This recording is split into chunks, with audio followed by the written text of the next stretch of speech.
Welcome to the very best of everything. I'm Mark Cummings. Today, we're here in beautiful Scotland at the Old Course, the mecca of golf. The Old Course at St. Andrews has hosted some of the greatest golfers of all time. And it was here that some of the most memorable moments were made by golfing great Bobby Jones. Jones is probably the most revered American golfer in all of Scotland. Kim Dawson is the producer of the movie Bobby Jones, Stroke of Genius, which was filmed on the Old Course here in St. Andrews. It took Kim 13 years to bring the project full circle, and his hard work has paid off in this wonderful big screen tribute to one of golf's finest. Jim Caviezel stars as the indomitable Bobby Jones. I joined Kim and friend Gordon Murray for a round of golf on the Old Course and got the backstory on the making of the film on these hallowed grounds. Anybody who plays golf knows about Bob Jones, and he's part of the fabric of the game, if you will. And I think people always pay tribute to him by virtue of the memories that he left behind. I tell you, I really enjoyed watching the movie, though. It was oh, thanks. fabulous. You know, it was such a labor of love, and particularly to be out here on the Old Course, where I don't think a film had ever been made before. Just a little knockdown, huh? Yeah, that'll do it. Oh my God, he's got it right in. Now, right in. give me the money. Give me the money. You missed. Oh, that's a beauty. Little right, but it's safe. It's out. It's away from that hole, from that. Damn. Oh, That's not on the like road. you're dancing. That's on the road. Oh, That's on the famous road. yeah. So, what do you think was going through Bob Jones' mind when he was walking up this? This is the first leg of the Yeah. Grand Slam Yeah. in 1930. In the final round, of course, he never made it this far. Right. But in 6 of the 8 matches he played, he finished 18, and many of them were decided on this green. You know, we shot up at the hotel here and looked out at the course, and that was kind of like it gave you a window on the world. When you keep doing the same bloody thing and expect to get different results. It's pretty daunting playing here, it seems to me, because with the R&A up there, it's like the home of golf, and everybody in the world wants to come here and play, and you want to play your best, so I put it in the trap. Oh, Bravo! Stay up. Woo! Stay up. That is a great Oh, it's going shot. off. Stop. Oh, stop. That's a great shot. And of course, I hit the road, which leaves me in pretty good company as a golfer. Oh, he may do it. Hey. Woo! I love that. You can't forget this hole. This will be the moment. One of the shot of my life.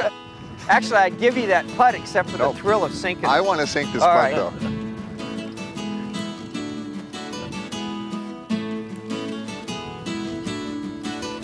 There you go. Nice. All right. Well done. Ah, boy.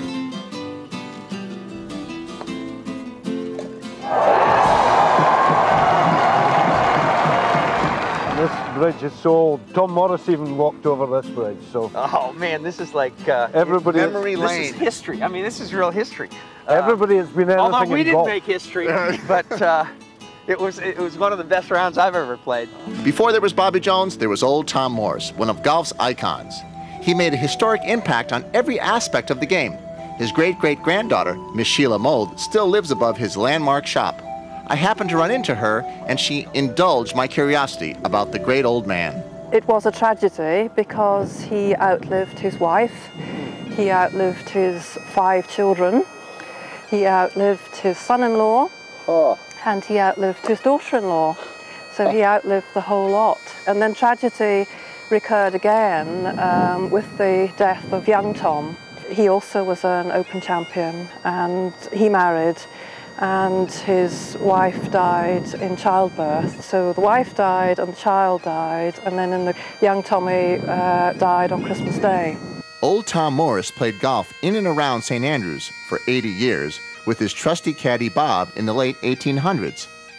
Actor David Joy portrays the grandfather of golf for St. Andrews visitors, and we thought it would be fun to reminisce with him about the old days.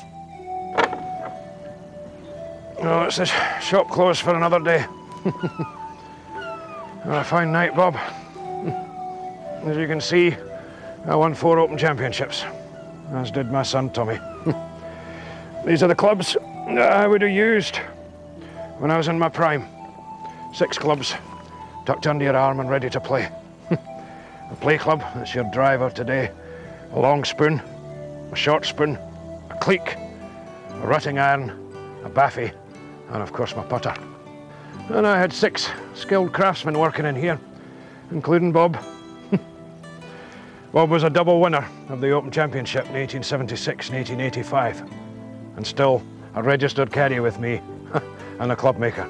So that shows you how little money there was in these early days. If we go across and have a look at the course. You'd hardly recognise the course now, Bob, from in our day, Look at the colour of it, bright green. In my day it was a khaki colour with just a suspicion of green. Of course there was hardly any maintenance in these early days. 38 years we worked, keeping up with technology, tradition against technology, technology against tradition. I remember receiving my emblems of office in 1864. A bucket, a barrow, a spade, and a salary of £50 a year. Of course, it was wild out there, and the trains came in and linked up the links land, and suddenly in the 1850s, everybody wanted to play golf. So, of course, these great double greens were conceived to ease the congestion on the course.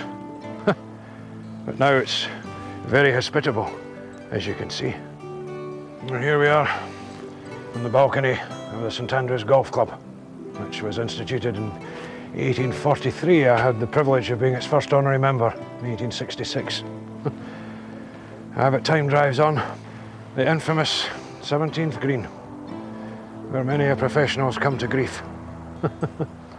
They say the most distinctive building in the world of golf, the Royal and Ancient Golf Club, beside the most distinctive green in the world, the 17th. Of course, when I first came here, the course was played in the reverse of how you see it today, and it was just 9 holes, where you simply played the same 9 holes back and gave way. Hardly anybody playing in these days, you see. St Andrews, the metropolis of golf in the 17th and 16th century, with just a handful of players. To now this international venue that you see before you. Time we were away, Bob.